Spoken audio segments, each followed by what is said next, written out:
Can you spot the color change? Most people can't. This is the electric eye secret for a perfectly smooth transition. This last stitch of the last round, I am going into, see these two loops right here? That's where, normally we would work from this loop. Get our hook underneath these two loops, which are the base of the stitch. I'm going to take this new color.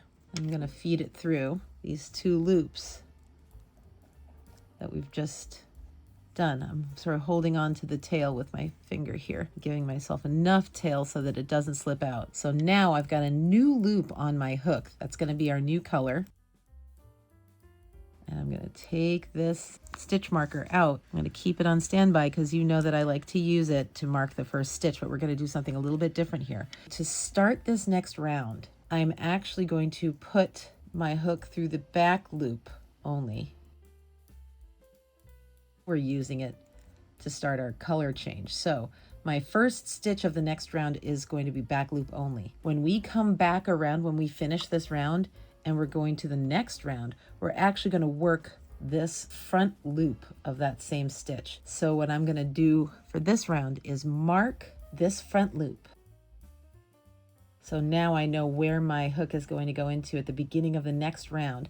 So now that we've got our first stitch in the back loop of this round, we're going to do the rest of this round as normal. We're just going to go underneath both loops and stitch all the way around.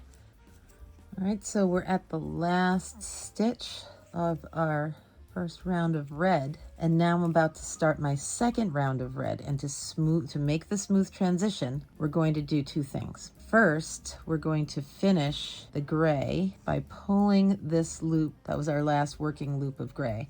I'm going to pull the yarn tail and pull that so that now that last stitch of gray is secure. We are actually going to pick this yarn back up. So I'm going to leave this yarn tail attached to the ball of yarn. We're going to pick this back up after this row is complete. Remember this loop that we saved from the last round? We are going to stitch into it that's going to create our smooth transition. So using this front exposed loop, I'm going to do a single crochet into that one. I'm going to mark that as my first stitch of the round, and I will meet you when we get to the end of this round. And here we are on the last stitch of the two red rounds. I'm going to take my stitch marker out just so you can see how smooth that transition. It's a nice skill to have in your amigurumi toolkit.